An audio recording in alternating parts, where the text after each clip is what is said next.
Okay, this just the syllabus for this semester is going around. All the detailed bibliography and all the detailed readings are on the original syllabus I gave you last semester. So if you don't have that, I guess Rossio can find some more. Yeah. We have more copies. Of this one, no, but we can make some up at halftime. Save a sheet. How much? There's some more there.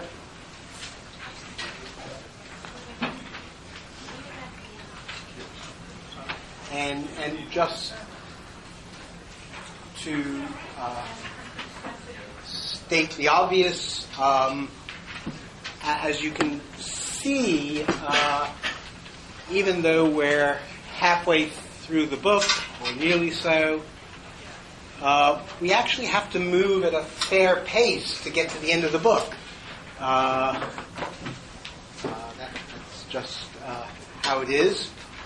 However, I've only laid it out for 12 weeks, so I'm assuming we will want to spend more time on some of these topics, inevitably on Antigone, the French Revolution, absolute knowing. These things never are as tidy as I hope they should be. For those who are registered, and I'm going to find out who they are in a minute, so only about half the people here are actually in the course. We are continuing on with the system of mini-commentaries, and the due dates for them are listed: week 3, week 6, week 9, and week 11, and they should be handed in to Rossio. That's all I want to say about any of that. Any questions about what we're doing? Should be straightforward by now. Okay, let me just see who's actually... there's always a massive drop-off in the second semester. So we'll see who's been brave enough to continue. Christina Acosta is a brave soul. Cameron? Here. Sarah Baxley? Sarah Nicole. Always. The machine will never allow you. No, it just won't do it, will it? Yeah, okay. Thomas Fretz. Jacob Browning, I've seen. Matthew Congdon, I've seen. David Craig is here. Cameron Crane is here. Jason Fizette is here.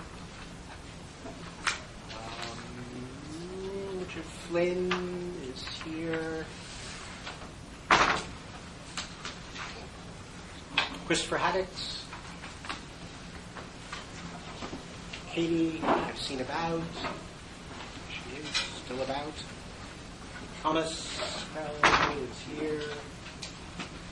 Catherine is here. Roxanne, I just saw. Joshua, I've just seen. Here he is, hiding in the corner. Alexei, hiding at the back. Thomas Stolen is here. Mistrellis, there you go. Hiding in the middle. You can hide many places. Tang, I just saw. Mark Twainison, right in front of me. And Keith, I've seen. Okay. Anyone else registered who has his name I haven't called? Right. I did. Okay. Before you, there we go. Okay.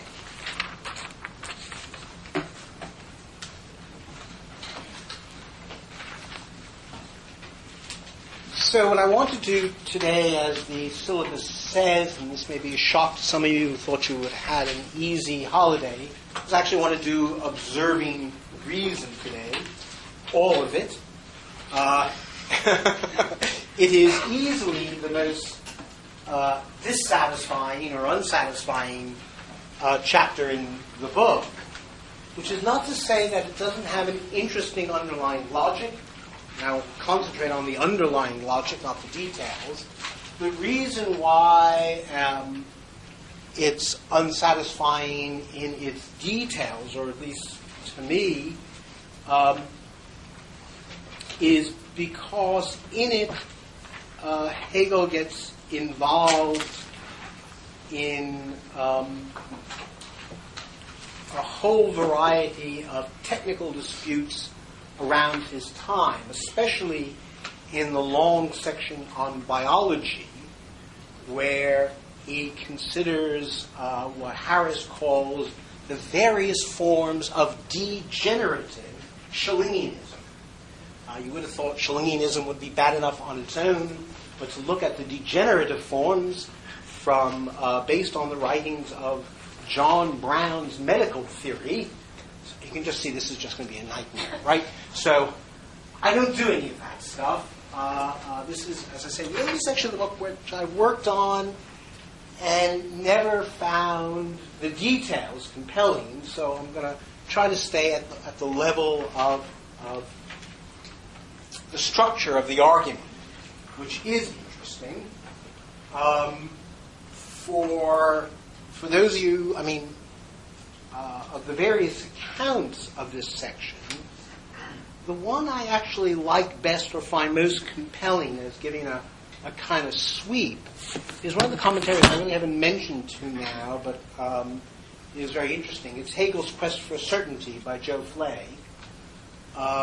And I have problems with the overall structure of Flay's commentary. Quest for certainty? Is that what we're questing for? And he has this theory of interest. I have problems with that. And he also has a kind of odd pragmatist theory going on in the middle of all this. But nonetheless, at least for this whole chapter on reason, Flay seems to me one of the better commentaries in digging out what I think are the deep structures.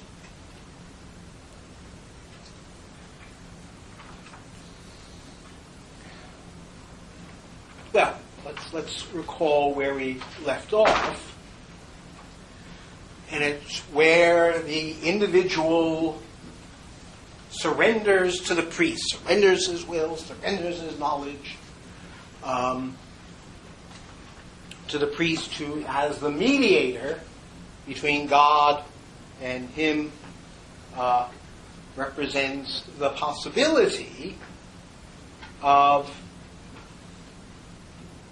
reason, of universality entering the world. Right? Because the thought is that in order to have a mediator, a priest, a pope, right? The claim is they have in their possession God's knowledge. They are the voice of God on earth. So already in the person of the mediator, we have a unification of two things that we thought to be impossible, namely individuality, concrete, finite human being. Popes are, after all, real people, more or less, and universality. So the very idea of the mediator is already between the unchangeable and the changeable, shows that these two things are really need not be extremes at all. And in a way, I suggested, that's exactly what Luther recognizes.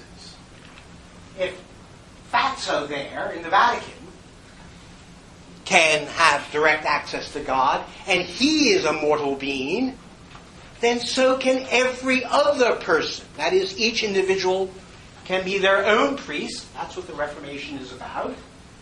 And hence, each individual can have immediate contact via faith with the unchangeable, and therefore each individual can be aware of themselves, have a conscious certainty of being in possession of the truth. So the thought then, as Hegel runs it out, is that whatever a priest can say or do, any human consciousness can say or do. And as I suggested last time, this cuts in two directions, both in the direction of modern faith, in the direction of Lutheranism in all its forms. Faith, after all, is simply a form of certainty of one's relationship to the unchangeable. And that very certainty can also take on a rational form, that is, the self-certainty of the cogito. Indeed, necessarily, when Luther says, "Here I stand and can do no other," he is issuing a kind of cogito. And as I've tried to suggest in earlier lectures, the very activity of faith shows, demonstrates, that belief in God is logically impossible. Right? It's logically impossible because your self-assertion, I'm in possession, is the denial that the other is the absolute authority. By having self-certainty, whether you call it faith or the cogito, you are disbelieving in any absolute outside yourself. And as you know, that's how, again to repeat, how I interpret the demon doubt in the first meditation. The demon doubt is an attempt to show, right, that there cannot be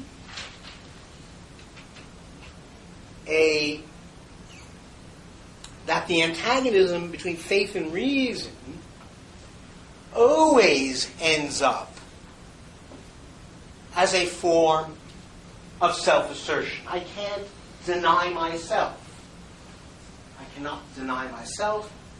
So that moment of the cogito, the impossibility, no matter what God says, in order for me to think about that, I have to assert myself, means that you cannot believe in God. Not as an authority outside yourself. So, the notion of religion at this moment simply disappears. We'll have to come back to what it means. We haven't actually asked what religion means, and that's why there's going to be a whole section on religion. But the idea that there could be an external authority,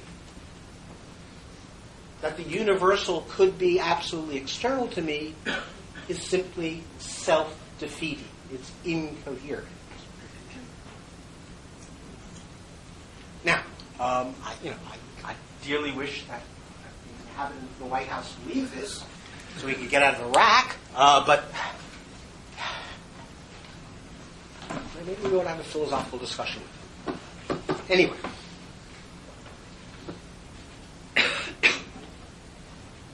So the thought here is that the self of self-assertion will always displace its object, which of course was what that whole chapter about the unhappy conscience was all about. The self kept trying to get rid of itself, to undo itself, and every time it did so, it found itself asserting itself. Right? And only that moment of emptying to the mediator, as it were, lets the connection between self and universality come about.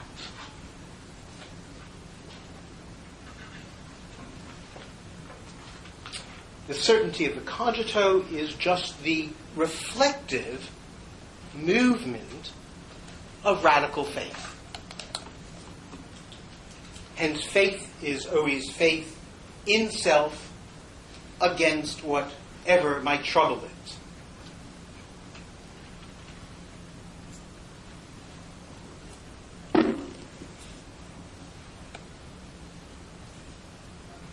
Now, from this it follows that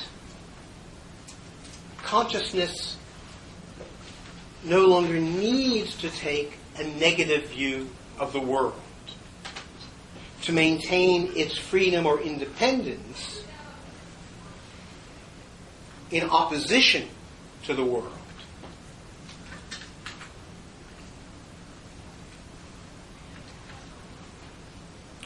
The declaration of reason is equally to say that what I discover in my reason is the world.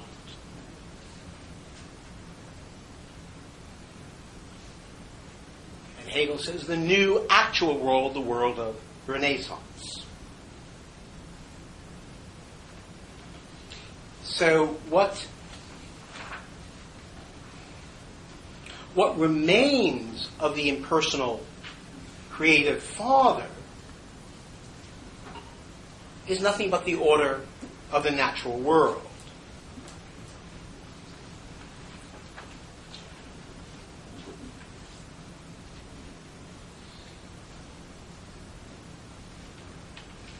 So what reason is going to assert now is that everything is rational, or that thought and being are one, or that everything actual is rational. And of course, this is exactly what we find in Descartes. It is, after all, what I take to be the central moment in the meditation, the piece of wax. Because what the argument concerning the piece of wax concerns is that the world is not the way it appears to be, is not full of colors and smells and tastes and all that. That intrinsically the world is made up of nothing but primary qualities, that the essence of the world therefore is quantifiable, and that, of course, the truth of reason, the highest truth of reason, is mathematics. So that there is an internal relationship between the powers of the mind, the capacity to do mathematics, and the nature of the world. So the notion of reason is not about that I have reason in my head, or that there's something out there in the world. The notion of reason, as Hegel's developing it here, is about the relationship between mind and world.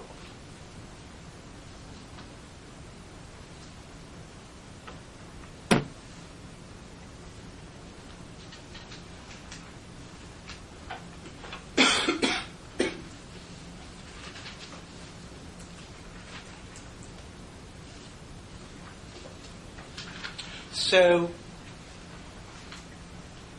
if that's right, then if we think of mathematical thinking or Descartes' method as rational in this new sense, namely being at one with reality, then what reason is going to be doing here is to be seeking self-recognition in the order of nature.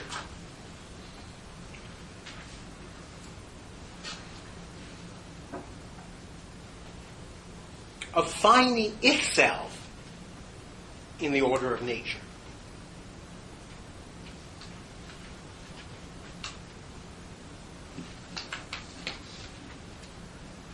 So the claim now is that reason is all truth and all reality is to be understood firstly as claiming that there is no world other than the one in which finite consciousness actually exists in.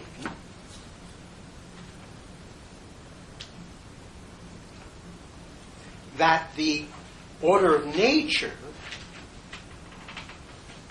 is I want to be clear about this, the reality, the actuality of universality.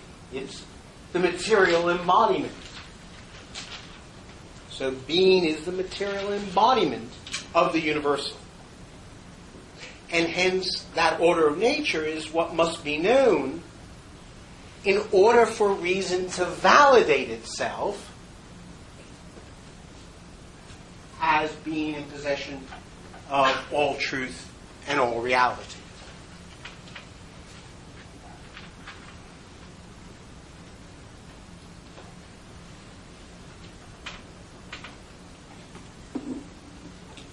Or to put it another way, if nature truly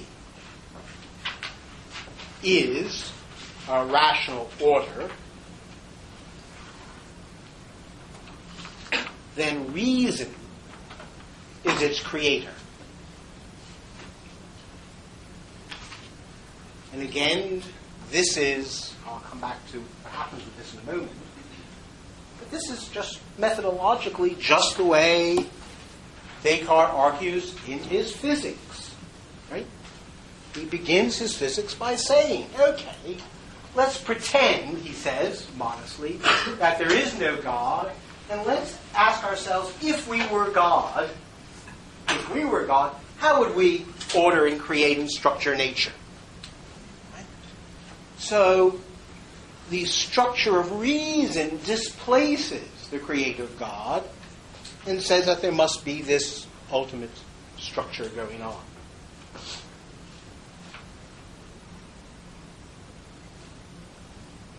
Or to put it another way, in the language of Fichte, which I'm going to come back to in a second, there can be self-positing, by self-certainty, if and only if I posit the not-self as my rational other, as the resistance to, but also the external validation of my subjective standing.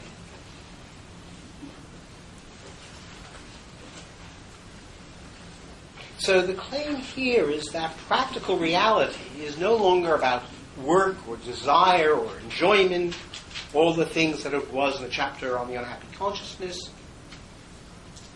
It is reality comes about in virtue of knowledge.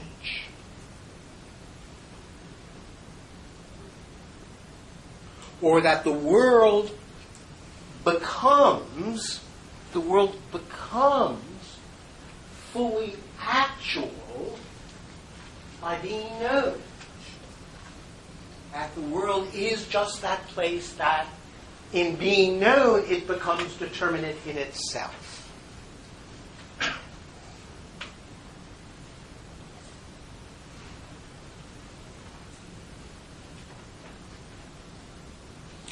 So the idea of the self-recognition in the order of nature, we get in the end of paragraph 232.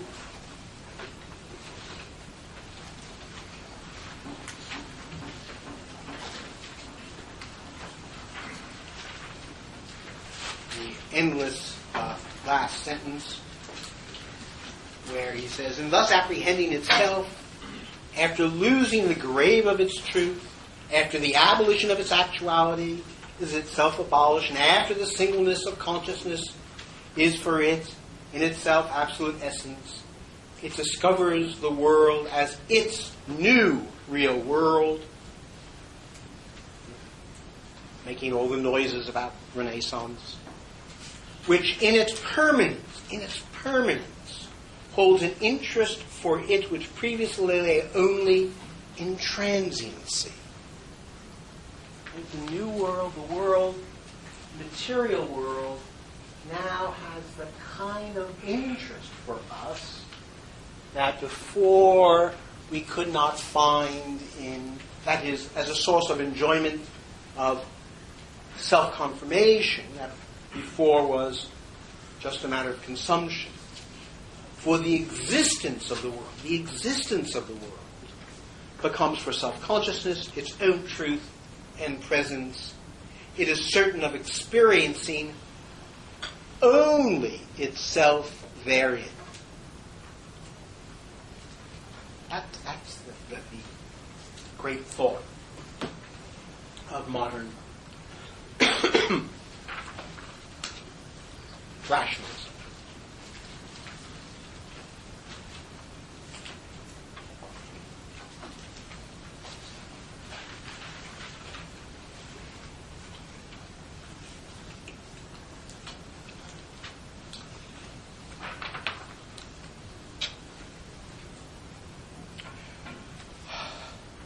So, rationality now is to be understood as a purposive activity in an appropriate world. So it's a structure of relatedness, of purposive activity in an appropriate world, which is thought now to be an adequate solution to the problem of an absolute standpoint, which was, of course, what the unhappy consciousness was looking for. That if I could really show, really demonstrate, really be sure, really be certain, really prove that mind and world were one, then I'd have inhabited an absolute standpoint.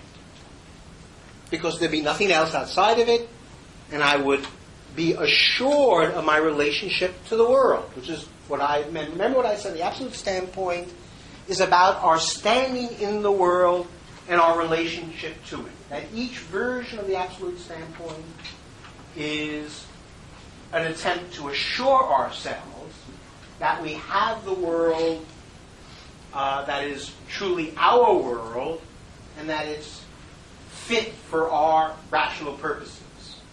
And that all of these are different ways of how we can stand in the world, connect to the world with rationality and conviction.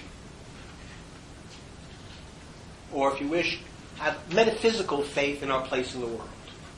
That's what every natural standpoint is looking for.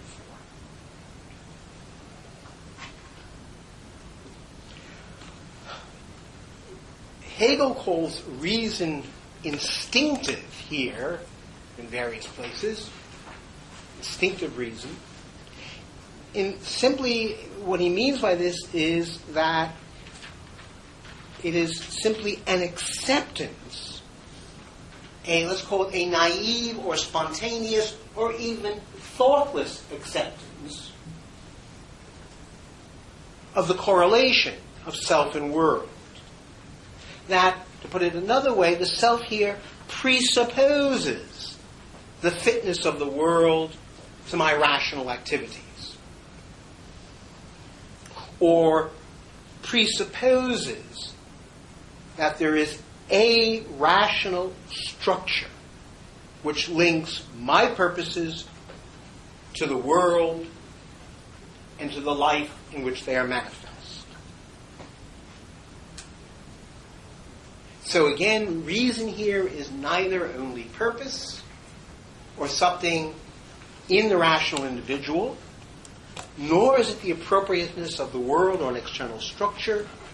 It is here a living dialectical relation between them. It's the self-world relation that has now become explicitly the theme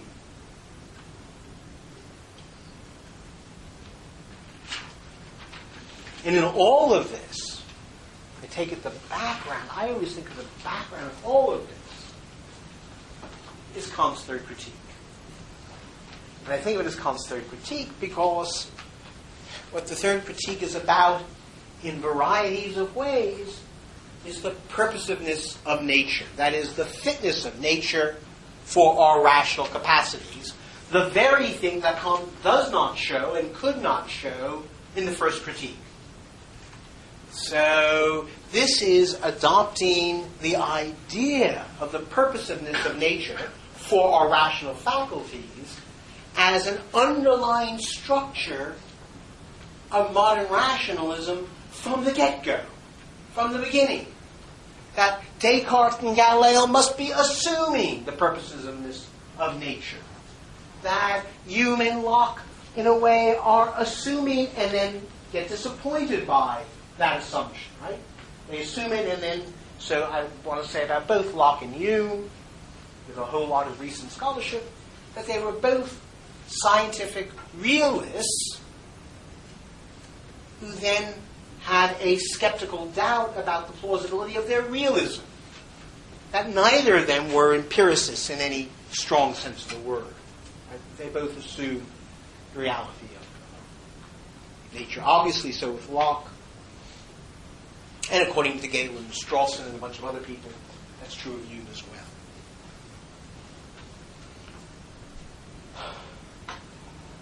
Reason, one statement formulation, is the relation of mind and world. Is the relation of mind and world. Not one thing or the other. So this is the stronger or more robust notion of reason that is kind of there. It's obviously kind of there in rationalism. But rationalism goes kind of wacky and anxious about it, right? And goes all theological and theodicies and Cartesian circles and all that sort of stuff. But all they're saying is that reason is not in the head. Reason must be the relation between mind and world. So there is a dialectical link between, let's call it, totality and totalization. That purposive activity finds itself in the world as appropriate or inappropriate, and the world in turn is reflected only in the purposive activities of the conscious individual.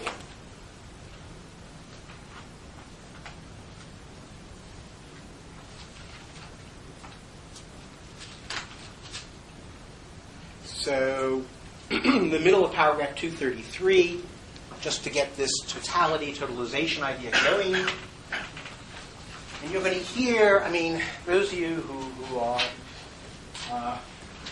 fans of Castoriadis, this whole dialectic here is about constituted and constituting at various levels. Totality and totalization. There's always, or sociologists put it, between structure and agency. That we have to have, as it were, both moments going on all the time, and we're going to be moving, by the end of the chapter on reason altogether, to just that structure. That's just what spirit itself is going to be when we get there. A thoughtful working out of that relationship.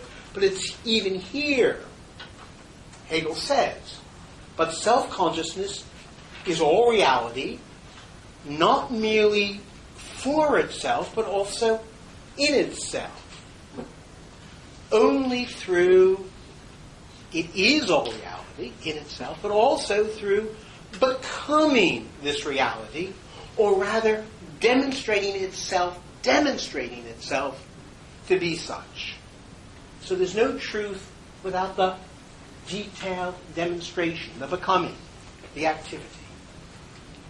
It demonstrates itself to be this along the path in which it first, in the dialectical movement of meaning, perceiving and understanding otherness as an intrinsic being, vanishes. And on it goes.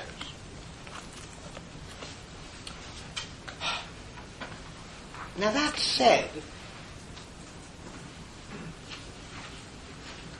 I think we know all this already.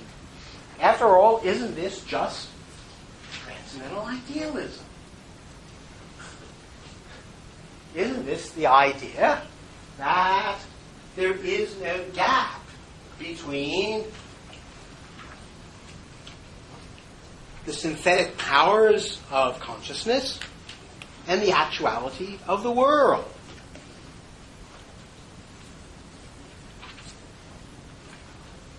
Isn't the whole purpose of idealism to claim in a non-theological, no theodicy, no Cartesian circle, none of that kind of stuff, isn't it just to claim that there is a unity of thought and reality? And hence, again, and this is kind of unnerving, since we began the last chapter, the whole chapter on self-consciousness began with ficta. Remember, A equals A. And he seems to be bringing ficta back again with this A equals A stuff.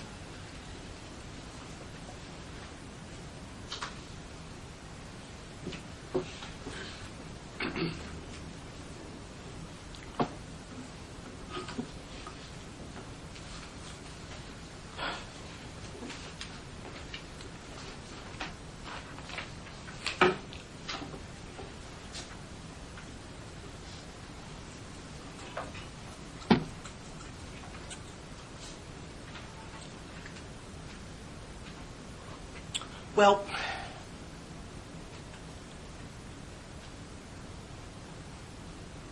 what are we to make of this claim about the role of idealism here?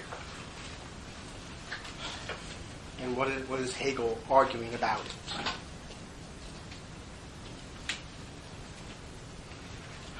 I mean, one of the reasons he's mentioning idealism here is to clue us into the fact that there's something like the standpoint of the present already. So we're not quite halfway through the book, and yet it seems to be claiming we're sort of nearly at the end of the book already, and somehow not. The question is, how are we, how aren't we? I mean, I've already claimed we are in a certain way already claiming the unity of thought and being. So what's the problem going to be? And at this point, he introduces a series of criticisms of Fichte and of Kant, which are important for the structure of why he's going to do what he's going to do in this chapter. So the first thing he says is that what makes reason reason and not spirit is that the whole path we have followed to here conditions the meaning of reason, and this reason itself does not know. So at the end of paragraph 233, or toward the end, he says,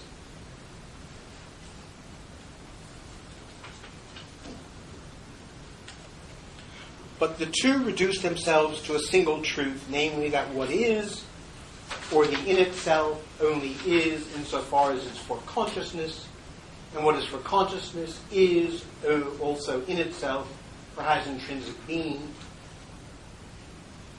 That's what we've got to now. The consciousness which is this truth,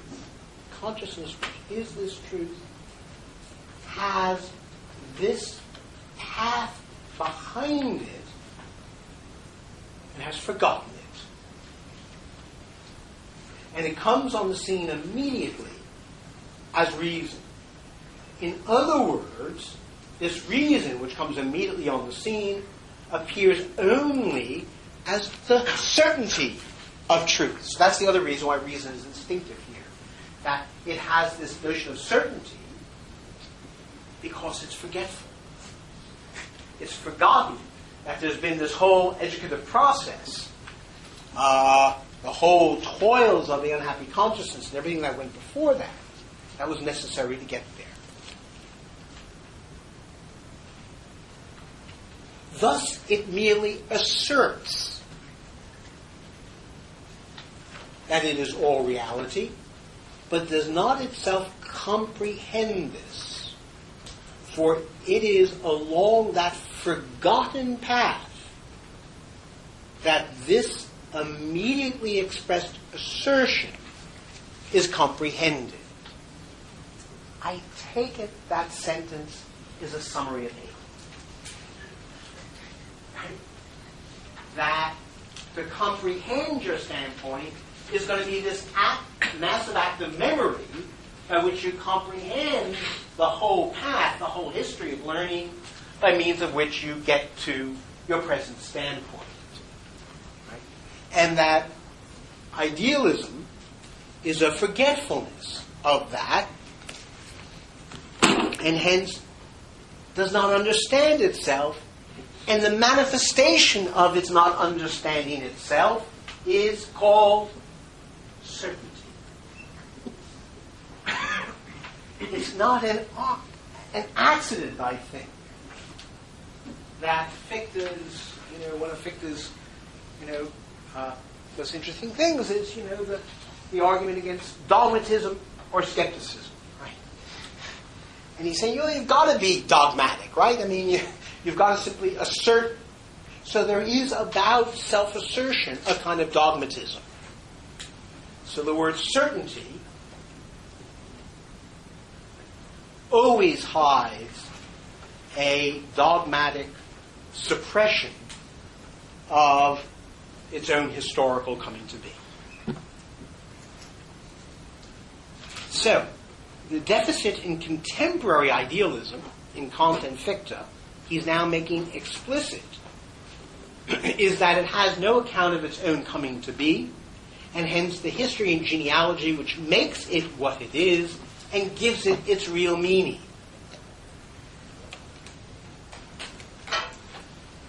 Now, of course, he's going to have to go some to show that. So he's offering that as an hypothesis.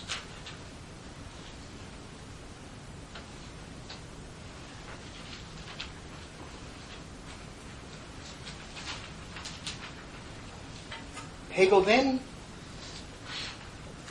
and this kind of raises a whole bunch of problems, one of which isn't in Hegel, and I think we may, does it hold? One of the questions that Hegel's account here raises is simply this: what is the relationship between Genesis and validity? And I raise that question only because he seems here to be saying that there can be no comprehensive validation without an account of Genesis.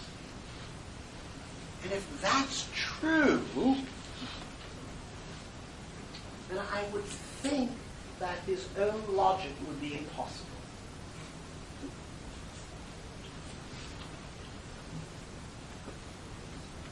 But I take it he's not thinking that thought here.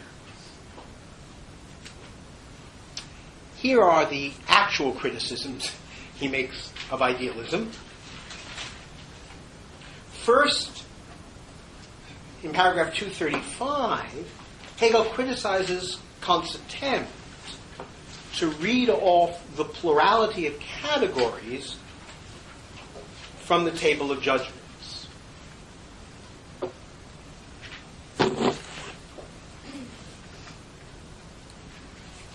And the argument, it's a complicated argument, but the short version of it is that this derivation is obviously, as everyone argued, too immediate, too much shot from a pistol, hence an outrage on science. Second, I think this is the the deep critical moment here.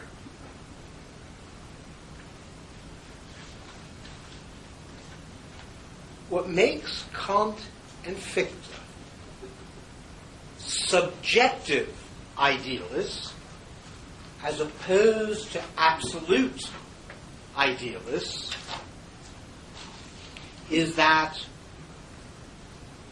the world is rational for them because anything that appears in it must be mine, must correspond to my ego, my transcendental subjectivity, to the transcendent unity of apperception, where the mineness of judgmental synthesis is what gives the given its rationality. But, and this is the big but, the problem is that in every single such system, there is a remainder, an excess, a given, a something that stands outside of the result of this and operates either as an input into it or as simply a constant remainder. So, of course, it's the problem of things in themselves, of an extraneous impulse, of empirical or sensuous reality, of the given, of the transcendental object equals X, some notion of unconditioned otherness.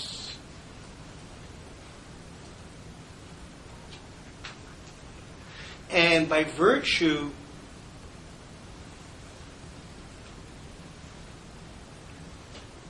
of this,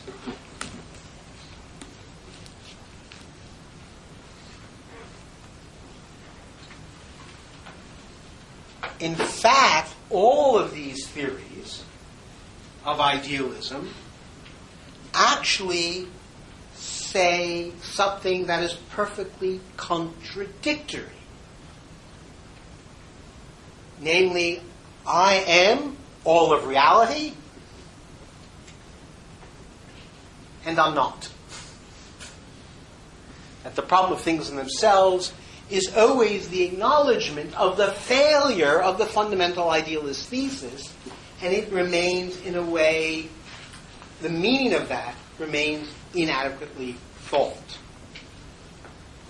So, the bottom of the end of paragraph 238.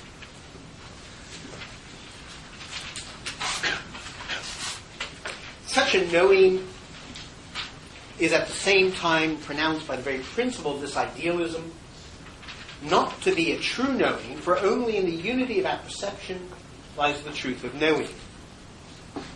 The pure reason of this idealism, in order to reach this other, which is essential to it, and thus is the in itself, but which does not have within it, is therefore thrown back on its own self, onto that knowing which is not a knowing of what is true.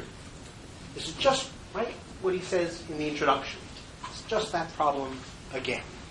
That there's always the problem of the unity of apperception and an external thing. Whether the thing, I love the fact, the thing, is called extraneous impulse or an empirical sensuous entity, or the thing in itself, it still remains in principle the same, extraneous to this unity. This idealism, therefore, he says, is involved in a contradiction, because it asserts the abstract notion of reason to be true,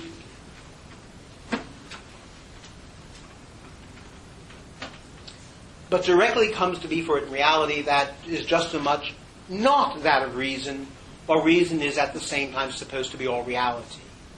This reason remains a restless searching, and its very searching declares that the satisfaction of finding is a sheer impossibility.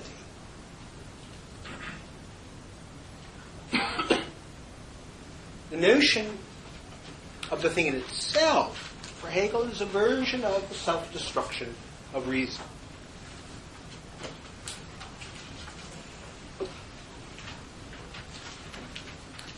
Now, this is consequential, shockingly,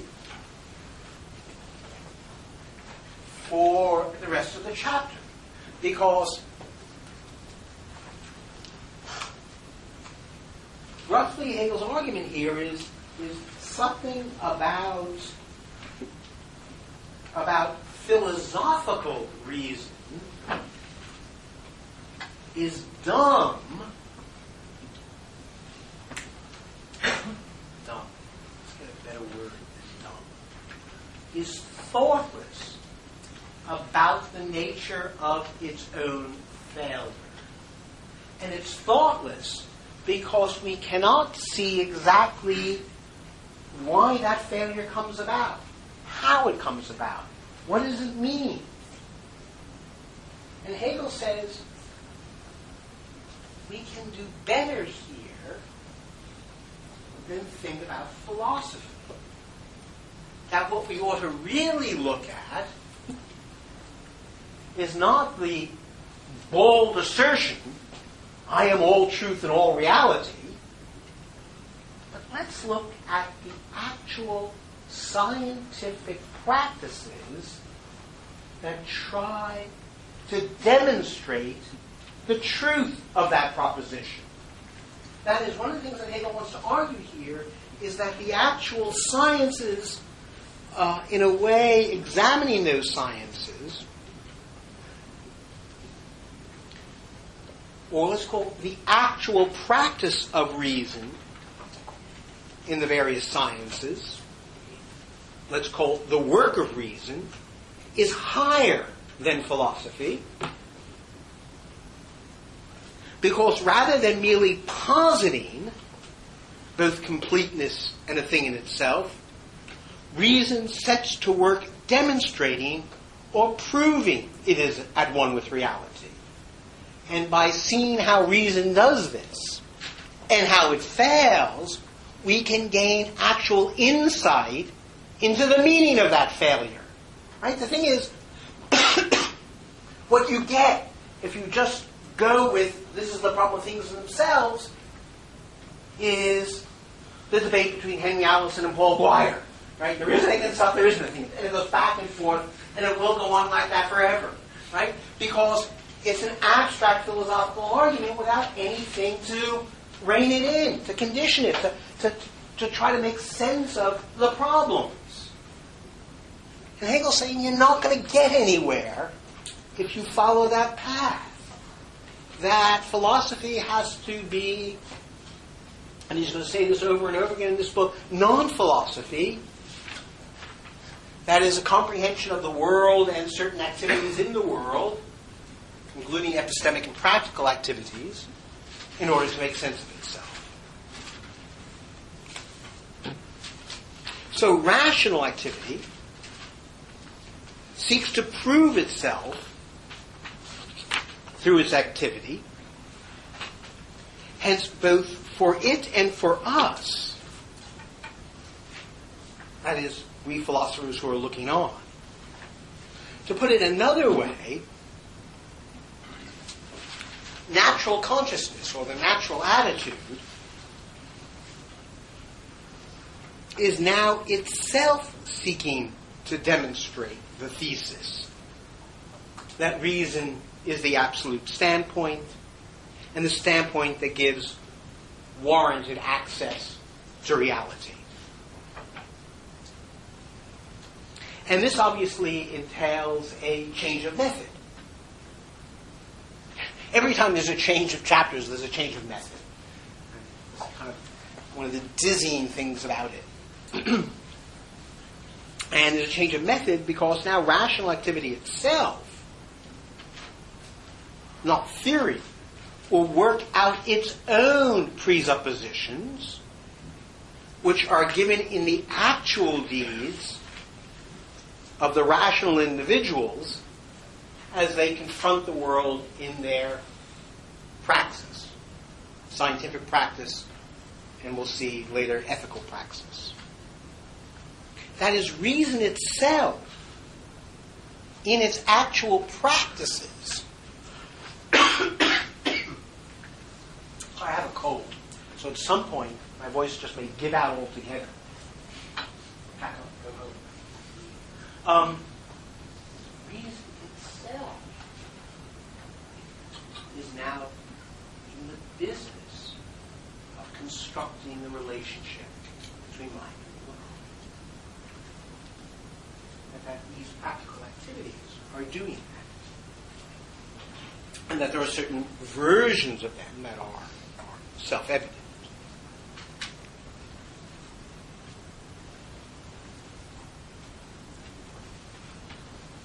Which again, I think, is that it's important when you think of Descartes and the piece of wax, that you realize this is an addendum to his scientific practice, right? That it just as Galileo's attempt to explain the mathematizability of nature, both Galileo and Descartes were trying to work out the fitness, right, between mind and world, and to show that mind and its mathematical reach fitted a wholly mathematizable world. Okay.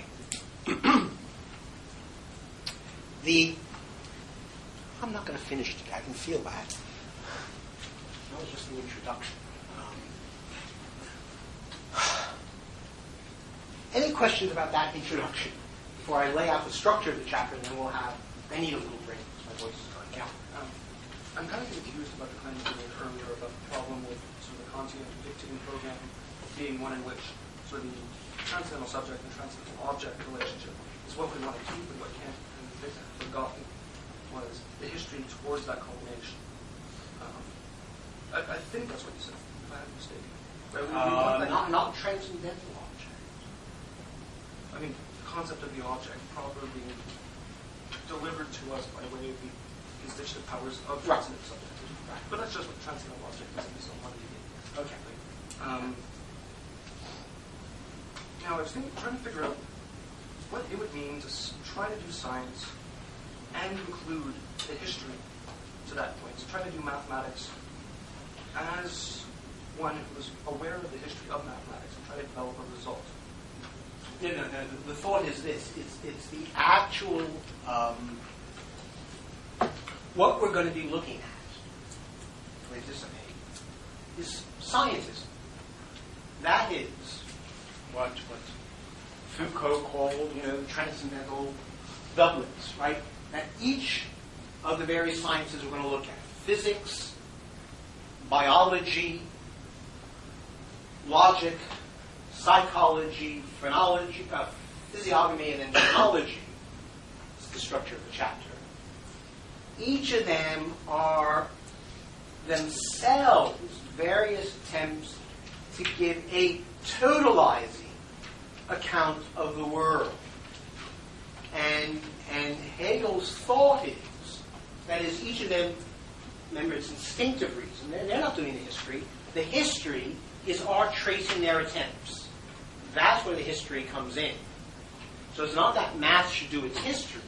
It's that we comprehend the meaning of reason by charting the various attempts by the various sciences to demonstrate their rational adequacy. That is, to demonstrate in their own scientific practice that they are at one with reality.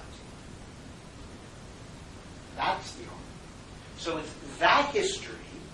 So what I have to show you, what I have to demonstrate over, however long it's going to take me, what I've got to demonstrate for this chapter to kind of work is why, following this path of sciences,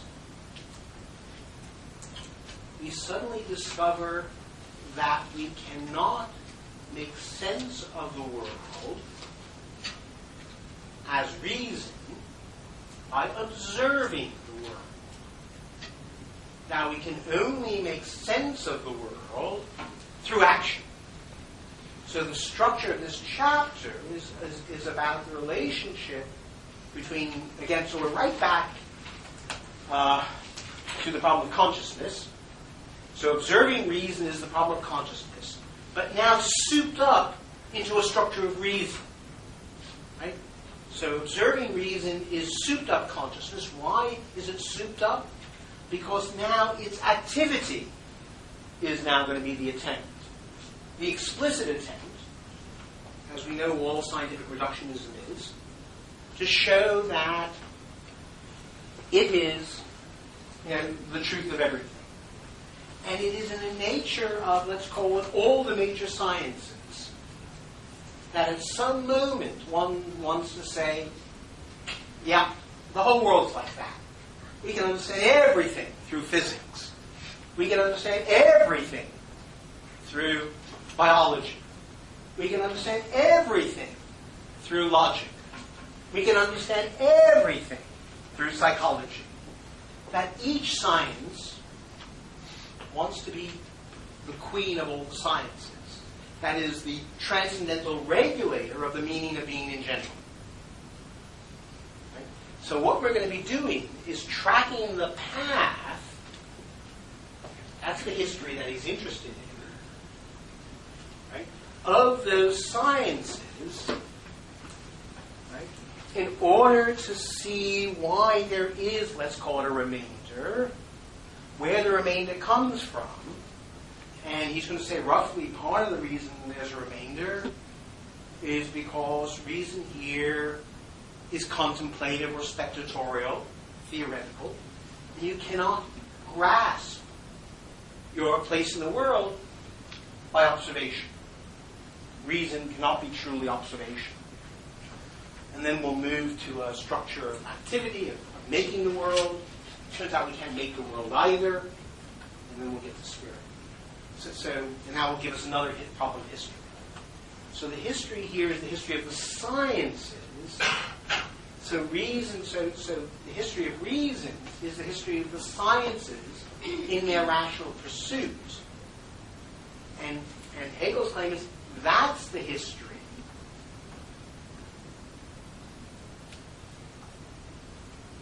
Look, there's two histories. The history that we've already been through in the book. So on the one hand, there's the whole story about how we got where we are. Fichte and Kant make nothing of that. And furthermore, they make nothing of this history of reason. Does that help? Sort of. My confusion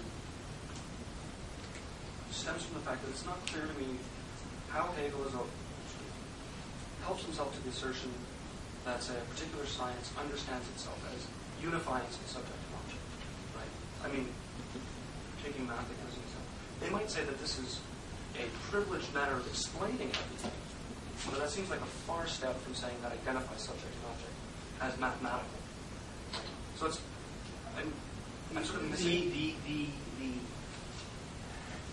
his claim would be when they say this explains everything, that's what the identity of subject and object is. That's one version of the thesis. Just like if you're, you read, can drive you nuts. You read Davidson, and you think that, first order Becker calculus is the meaning of being.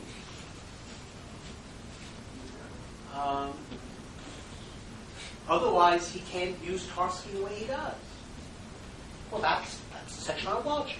Why would someone say that, right?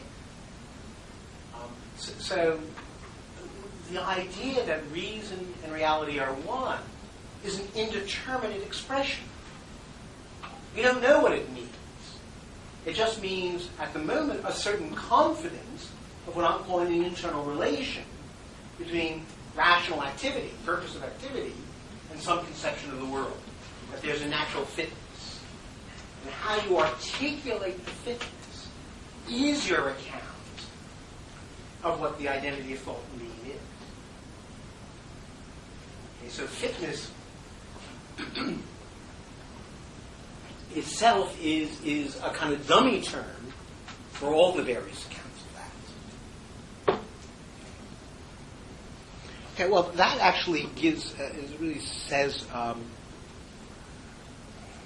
most of what I want to say, so I'll be quick about the rest. The structure of the chapter has just 3 parts. The first part of reason is this stuff on science, on observing reason. So I might call that discovering reason in the world. The second part of the chapter is called, by Hegel, the actualization of rational self-consciousness through its own activity. And the claim here is that rational self-consciousness is constituted by the activity of individuals, not merely observing the world, but by setting forth, I don't know what to call it. Let's call it by setting forth ideologies which are to guide their lives and to shape the world in accordance with reason. So that these ideologies are attempt to make the world rational. So part 1 is about finding reason in the world through rational inquiry. The other is about making the world rational through acting on various principles. And the third part of the chapter is that individuality which takes itself to be real in and for itself,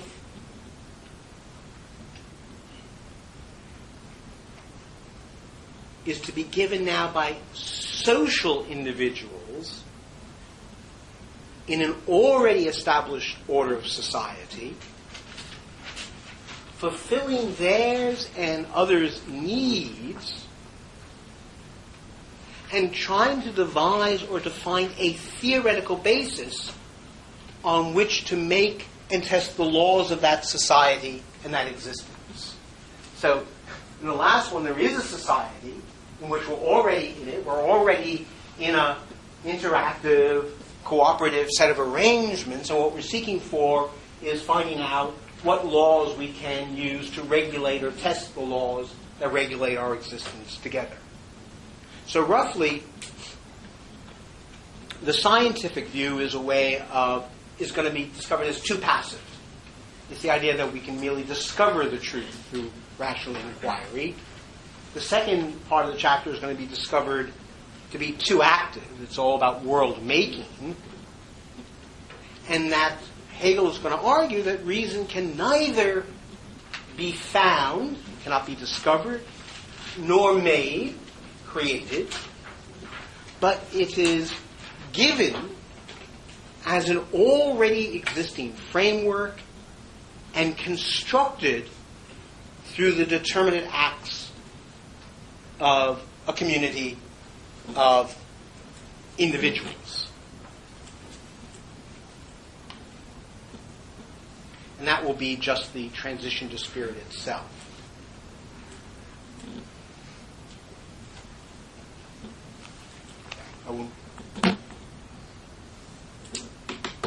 Okay, let's probably say much too much. Because unfortunately we are not starting at 8 o'clock, let's just have a short 7 to 10 minute break. We don't want to have a long break because we do, some people in class at 8 o'clock? Yeah, a couple of people. Okay, so we do have to stop at 8, so let's just have a short break and we will pick up, and I'll try to move a little quicker. Okay.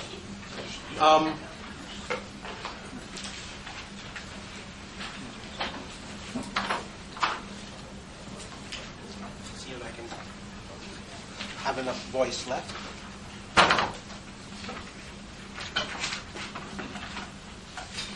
As I indicated before, the first half of the chapter is on observing reason. It has 6 parts. First, nature in general. Second, organic nature or biology. Third, logic. Logic here is a purely formal inquiry into the forms of thought. Fourth, psychology, as an inquiry into active consciousness, insofar as it shapes the world and is shaped by the world. Fifth, physiognomy, and finally, phrenology. When I get to talk about physiognomy and phrenology, I am still in love with a short essay by Alistair MacIntyre that's collected in the Stewart Phenomenology of Spirit Reader, called Hegel on Faces and Skulls. It's a terrific little essay.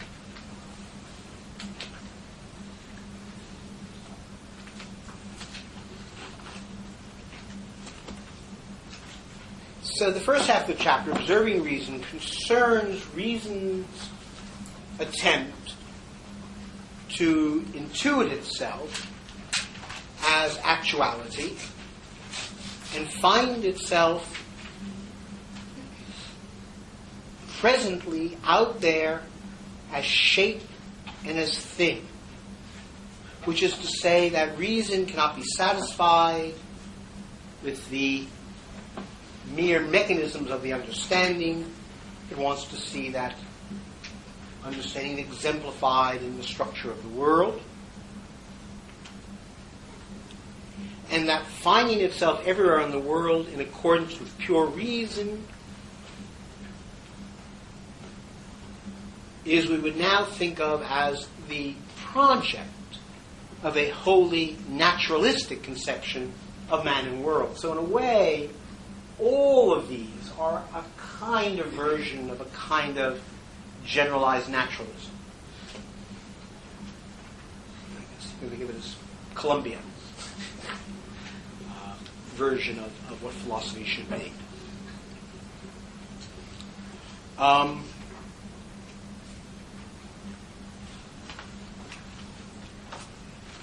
In general, the idea is that reason can come to feel at home in the world through the successful pursuit of scientific knowledge, by which the behavior of individuals is subsumed under categories and universal laws. So it holds generally to a mechanistic, law-like conception of reality, although the laws operate at various levels and for various types of objects, and that will make a difference, as we'll see. In paragraph 241, Hegel anticipates an obvious problem, which is also going to be the conclusion of the chapter of Observing Reason, namely that in mastering nature, reason meets itself as thing and not as self, and indeed as a static, non-historical, non-spiritual thing, hence as a skull. Phrenology is holding the truth between the relation between mind and world, just as nowadays people would say neuroscience. And it's not an accident that we should have disciplines now like neurophilosophy, right? That takes the science of the brain as the way of doing philosophy, which is what makes the section on, and MacIntyre is aware of this, the chapters on physiognomy and phrenology, although clearly dated in one way, absolutely relevant in another. And I'll say more about that when we get there, that he's really attacking those reductionist programs. Or, as I'll want to put the point when we get there, that when reason treats itself as thing, it meets itself as already dead.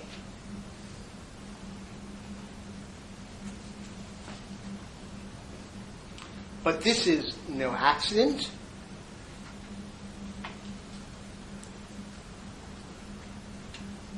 Since what will finally be at issue here is the inadequacy of theoretical reason for comprehending us as practical and socio-historical beings.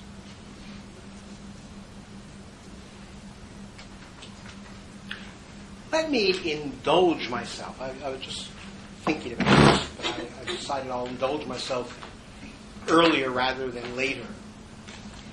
And give an anticipation of that conclusion, not by looking at Hegel, but by looking at what, you just have to tolerate this, by looking at what's been obsessing me recently, namely W.G. Sebald's novel, The Rings of Saturn. And the opening section of The Rings of Saturn is exactly on the problem that we are examining. And I want to say a word about that, because if I was forced to it, or one of the things I'm tempted to say is Sebald is trying to write a post-Holocaust phenomenology of mind.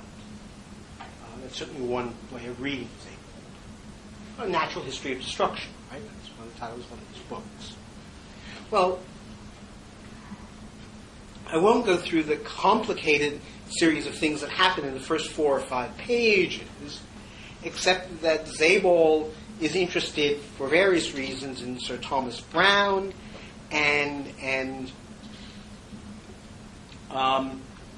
had been told that the skull of Thomas Browne was in the very hospital where he had been taken after having a nervous breakdown.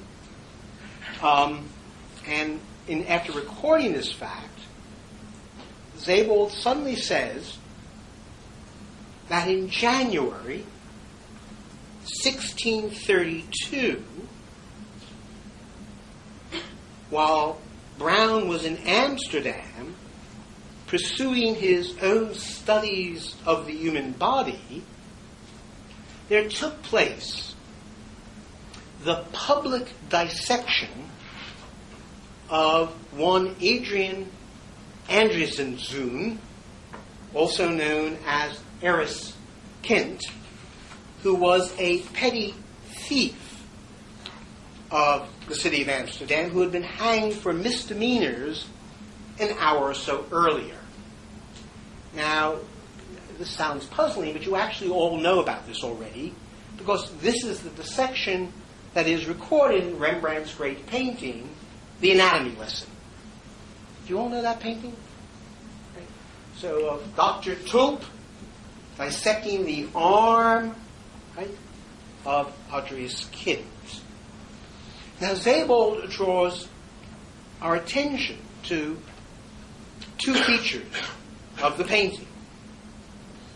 First, that Dr. Tulp's colleagues are looking not at the dissected arm of Kint, but rather, if you remember the observers, they're not looking down, they're looking out. And what they're looking at the end of Kint's feet is, I think we're meant to assume, an open anatomical atlas in which, I'm quoting Sebald now, the appalling facts are reduced to a diagram, a schematic plan of the human being, such as envisaged by the enthusiastic amateur anatomist René Descartes, who, there is reasonable evidence to assume, was actually there in the Wagbevouw that morning attending that dissection. I won't tell you how I know that. Second, after noting the oddity of the fact that the dissection is beginning with the offending hand, which is not a place to begin a dissection, usually begin a section by taking out the intestines and getting rid of all the sloppy stuff and only getting to the musculature and stuff later. Ignoring that, Sebald notes how grotesquely out of proportion the dissected hand is compared to the closed one, compared to the undissected one closer to us, and further how anatomically the wrong way around it is. He says the exposed tendons, which ought to be those of the left palm, given the position of the thumb, are in fact those of the back of the right hand, which leads to the inference that Rembrandt had transposed a diagram from presumably that same anatomical atlas. Sebald finds it inconceivable that this flaw was not intended. He says the unshapely hand signifies the violence that has been done to Aris Kind.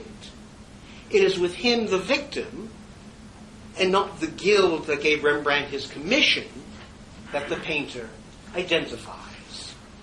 His gaze alone is free of Cartesian rigidity. He alone sees the greenish, annihilated body, and he alone sees the shadow in the half-open mouth over the dead man's eyes. Sebald places Descartes in the operating theater and hypothesizes that the anatomical atlas is of the kind that Descartes had envisaged.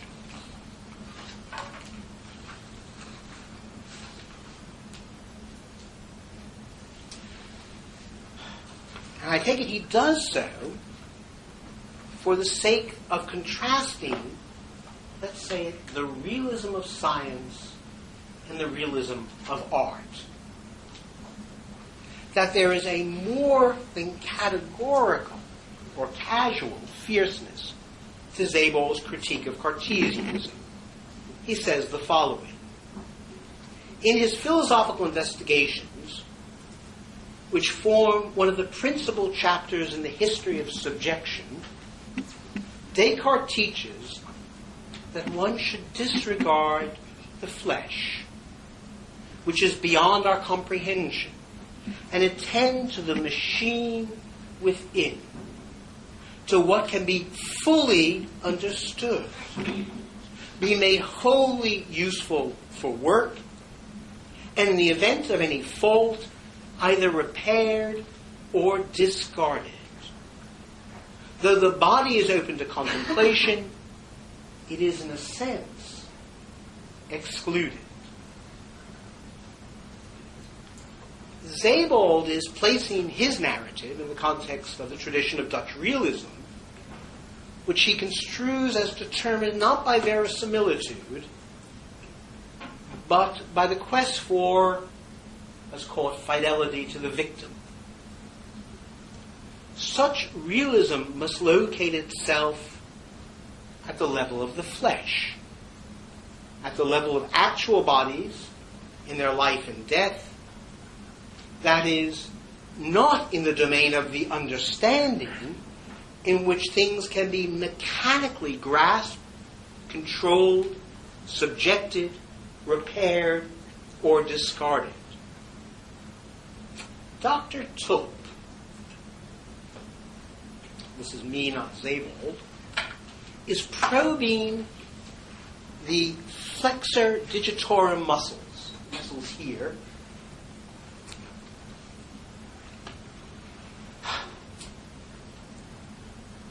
of Kind's left hand. Now, the thing about these muscles is he's trying to demonstrate that if you pull them, the dead fingers of the hand may be made to curl.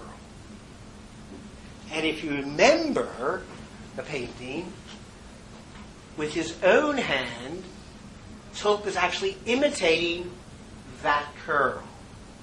And he's actually imitating what would happen if he pulled the flexor digitorum muscles. Now, the thought here is not only is it the case that Tulp is substituting his will for that of Kind,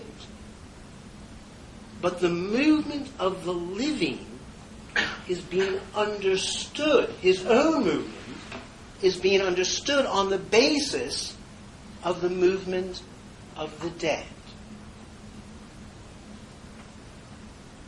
So many, to use a Cartesian language, strings and pulleys and wires.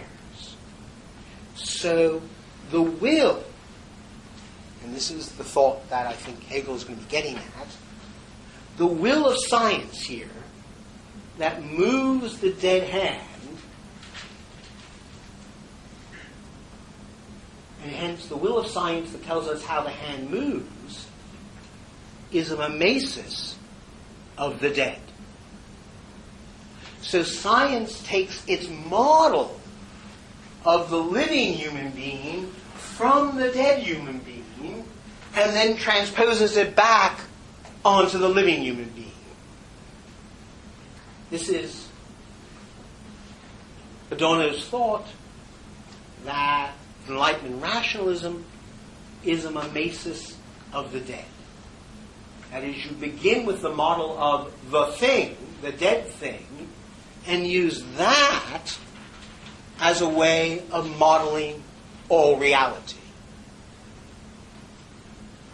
So that what makes scientism, naturalism, inappropriate is it begins with beings who are already dead, finds them comprehensible in their structure, and then projects it back onto the living. This is just the movement that leads Hegel to end the section on observing reason with a discussion of a skull as the true house, or the thing that is the true correspondence of the scientific way of understanding rational beings.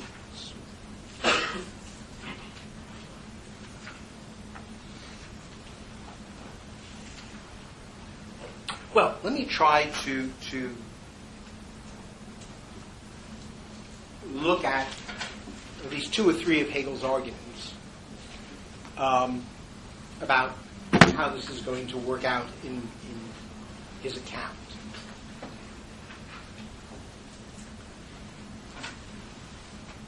So the first section is on classification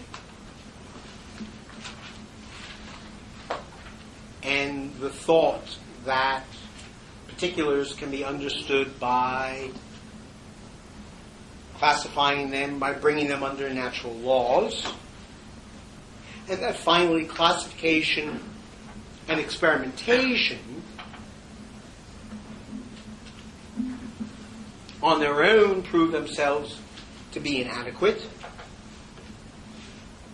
and reason posits law-like relations, and that such laws are again taken to be fundamentally rational, not empirical. Hence, knowledge of at least physical nature, and here's the thought that Hegel is driving at, stands at some remove, indeed some massive remove, from empirical sensuous reality. That is, the problem of classification is it's an abstraction from concrete particulars in their sensuous character and a bringing them under those laws, and therefore turns out to be at a great distance from their concrete physical reality.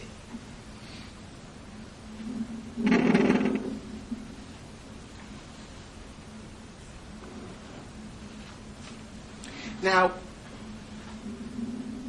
what drives this is that,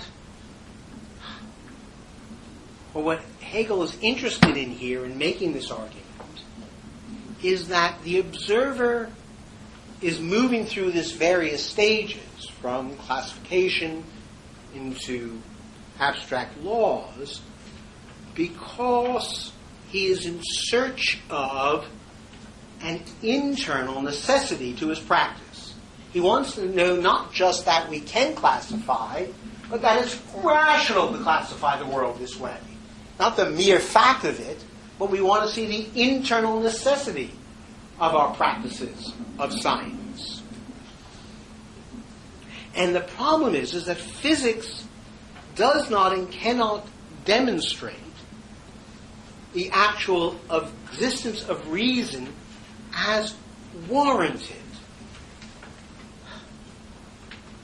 Because, and here's the way I want to put it, because physics, whether in Hegel's time or in our own, can never demonstrate the internal necessity of its mode of explaining reality, it is always possible to offer a nominalist or instrumentalist or operationalist conception of physics. That is, for every claim that physics grasps reality how it truly is, there's someone else who's going to say, no. Physics is just an instrument we use to manipulate reality, or laws belong to the understanding, and the only thing that's really real are the entities themselves. It's kind of Nancy Cartwright's view. Boswell and Frozen will say, right, it's just correlations at the instrumental level. Put another way, physics always needs philosophy to demonstrate not that it works, it obviously works, we send people to the moon, but that it's fully rational. And internal to that philosophical reflection on physics, it always empties out into a debate between various schools of the understanding of science, some rationalists, some empiricists, and then some realists, and then some wildly nominalist ones.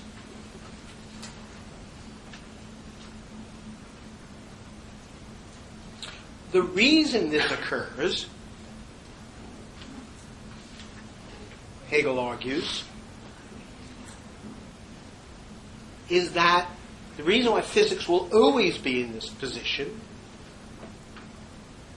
is that physics will always be conditioned by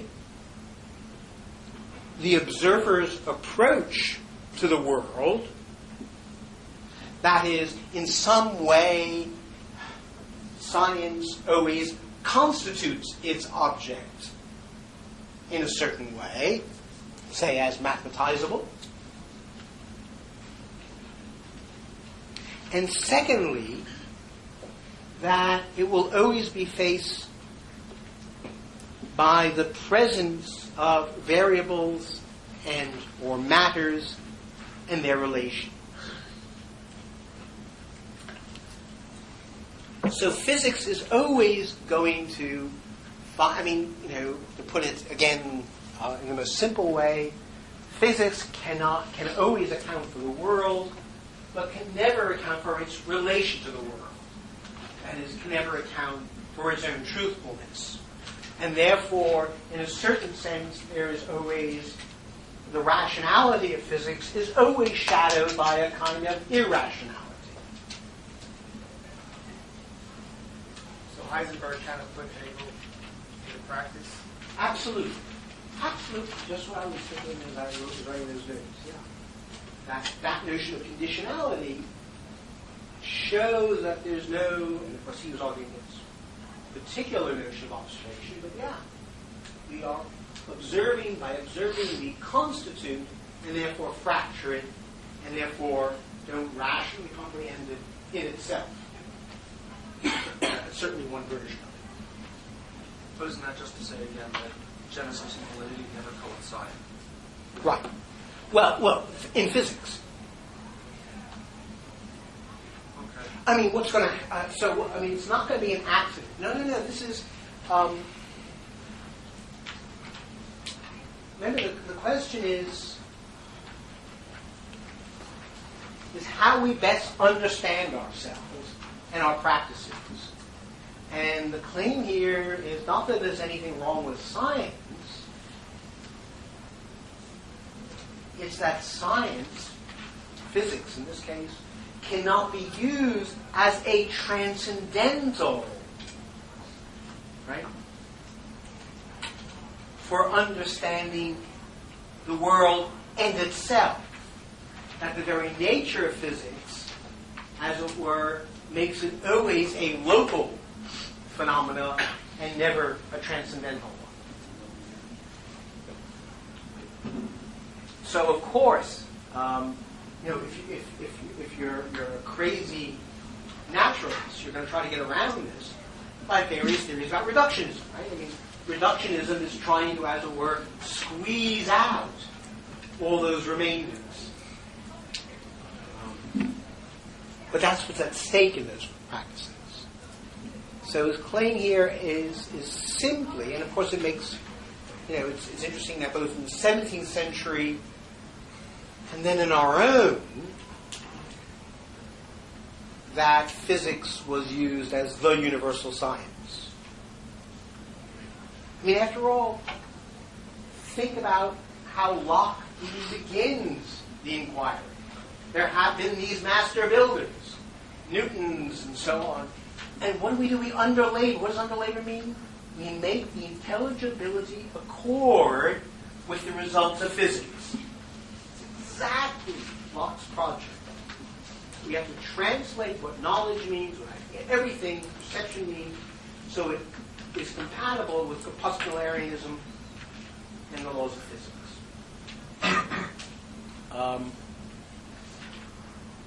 So it will not be a surprise that physics fails. And he's going to say something similar about biology. So let me say a word about biology and we'll stop.